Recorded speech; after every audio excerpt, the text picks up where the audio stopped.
Las democracias más exitosas del mundo son aquellas en las que todos pueden ser parte de la discusión, y la mayoría lo son. En estas democracias, la rendición de cuentas sucede no solo como una obligación constitucional permanente del Estado, sino como una capacidad construida en cada ciudadano que exige resultados, demanda responsabilidad y se dota a sí misma de herramientas para transparentar el ejercicio del poder y establecerle límites claros.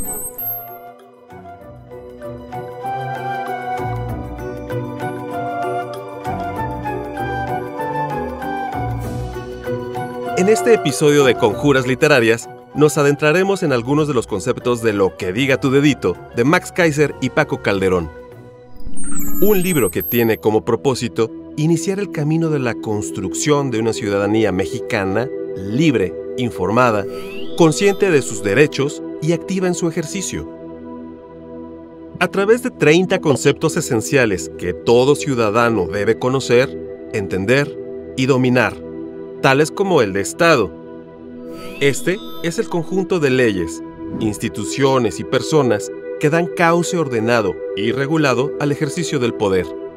En ese monstruo enorme, artificial, creado por los hombres de un territorio para que el poder tenga un administrador principal, sometido a reglas específicas y con el encargo central de cuidarnos a unos de los otros y resguardar nuestros derechos. Aunque actualmente el Estado mexicano se encuentra en una seria prueba de supervivencia. La Constitución es el documento que funda un Estado y establece básicamente tres cosas. ¿Quién puede crear, ejecutar e interpretar las leyes de un Estado? ¿Cómo pueden crearse, ejecutarse e interpretarse las leyes de un Estado? ¿Cuáles son los límites que tiene el Estado en la creación, ejecución e interpretación de las leyes, es decir, un catálogo básico de derechos fundamentales de las personas? Aunque la Constitución mexicana lleva varios años en pugna por convertirse en el referente principal del ejercicio del poder. Las leyes. Se trata de los manuales que aterrizan los grandes preceptos constitucionales y los convierten en instrucciones concretas.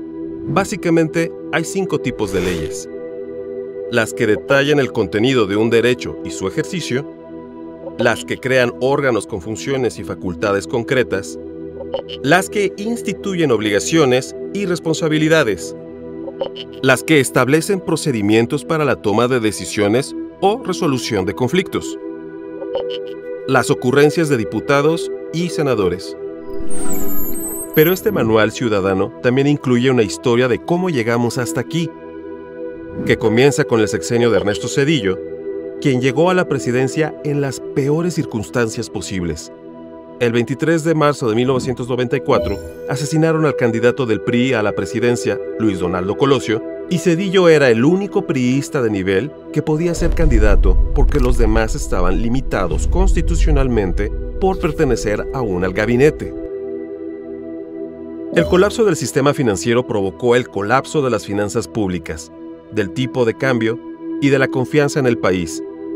Zedillo no tuvo más remedio que suplicar ayuda del gobierno estadounidense y sentarse con todas las fuerzas políticas del país para acordar una salida a la crisis que podría hundir al país completo. Los partidos de oposición aprovecharon la oportunidad y negociaron históricas reformas a cambio de permitirle al gobierno convertir en deuda pública el multimillonario rescate del sistema bancario mexicano. Las 3 reformas más trascendentes que negociaron para conseguir la transición a la democracia fueron la que logró la autonomía completa del Instituto Federal Electoral, los nuevos reglamentos internos del funcionamiento de las cámaras del Congreso de la Unión y la transformación del Departamento del Distrito Federal en un nuevo espacio de gobierno que requería una elección directa de su titular. Con la llegada de un presidente de un partido distinto al conocido como partido hegemónico, se daba paso a la etapa de consolidación democrática, o por lo menos eso era lo que esperábamos. El país se desbordaba en esperanza. Para muchos, antes del 2000, sacar al PRI de Los Pinos era prácticamente imposible, pero Vicente Fox lo había logrado. Su insolencia, su pragmatismo, su promesa de acabar con la corrupción y su desprecio por las formas tradicionales de la política mexicana hicieron pensar a millones que se trataba del presidente que México necesitaba en esta nueva etapa de consolidación democrática. La larga transición del poder presidencial, que corría del triunfo electoral en julio de 2000 al 1 de diciembre, día en que tomaría posesión, marcó el sexenio. El armado del gabinete fue un desastre. En lugar de crear un equipo leal y unido que explotara las características que la ciudadanía apreciaba en el presidente electo y que lo habían llevado al poder, se creó un equipo de supuestos expertos, poco leales, poco identificados con el proyecto de cambio, poco afines al estilo personal de un nuevo jefe y muy cobardes en el plano político. Vicente Fox era el primer presidente de la historia sin mayoría en las dos cámaras del Congreso de la Unión, sin mayoría en gobiernos y congresos estatales, y sin mayoría en los gobiernos municipales. Era también el primer presidente sin apoyo gremial organizado de sindicatos de trabajadores, de empresarios organizados o sindicatos de burócratas. Su base social era una ciudadanía desorganizada y cada día más desmotivada.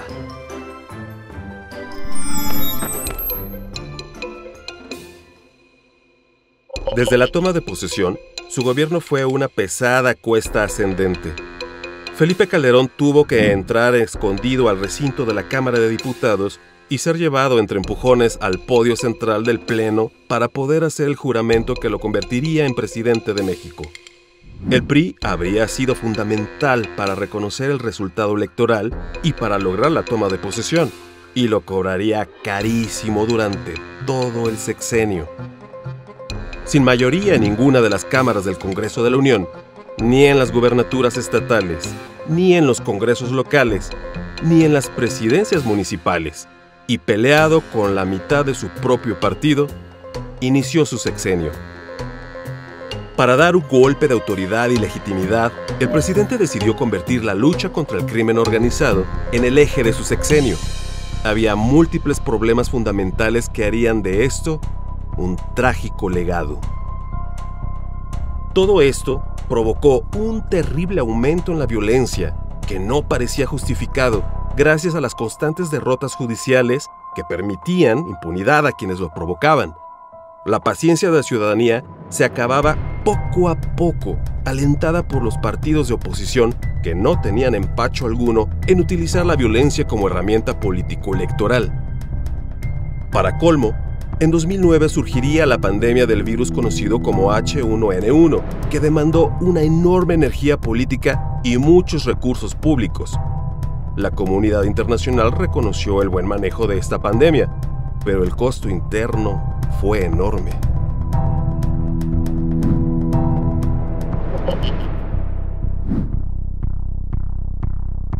Con toda la confianza del sector privado y una renovada energía del PRI, Peña Nieto no gastó tiempo. Desde la transición creó un gabinete de prestigio y amplia trayectoria política. No perdió tiempo en celebraciones y poco a poco tejió los acuerdos que le permitirían presentar el Pacto por México al día siguiente de su toma de posesión. Se trataba de un acuerdo político entre el PRI, el PAN y el PRD para crear, diseñar y aprobar las grandes reformas estructurales que el país requería. Así, sus primeros 2 años fueron marcados por el éxito político, la unidad, la capacidad de negociar y el control de la narrativa. 2 eventos cambiaron por completo la narrativa y el curso del sexenio. Primero, en septiembre de 2014, 43 jóvenes de la Escuela Rural de Ayotzinapa desaparecieron en Iguala, Guerrero. Aún en la actualidad, se desconoce exactamente qué sucedió. Pero desde entonces las distintas fuerzas políticas y sociales opuestas al gobierno federal lograron crear la narrativa de "fue el Estado", generando una responsabilidad política que nunca se pudo quitar. El segundo evento que descarriló el sexenio fue el escándalo que se dio a conocer en noviembre de ese mismo año. El escándalo de la Casa Blanca implicaba que la corrupción estaba presente en el primer círculo presidencial. La primera dama había recibido durante la transición una casa en Lomas de Chapultepec valuada en 86 millones de pesos, de manos de un contratista del gobierno del Estado de México que ahora estaba encargado de uno de los proyectos más importantes del gobierno, el tren México-Querétaro, además de varios contratos más. El escándalo fue pésimamente manejado. El proyecto del tren fue cancelado en condiciones oscuras y el gobierno ya no pudo cambiar la imagen de corrupción que lo persiguió hasta el final. Este manual ciudadano para indecisos o decepcionados no es un libro de texto ni un aburrido análisis de la terrible realidad. Es un instrumento de batalla. Además de esta probadita, encontrarás 150 argumentos sencillos y contundentes para convertirte en ese dolor de cabeza de los ignorantes. Y todos debidamente ilustrados por 65 cartones de Calderón.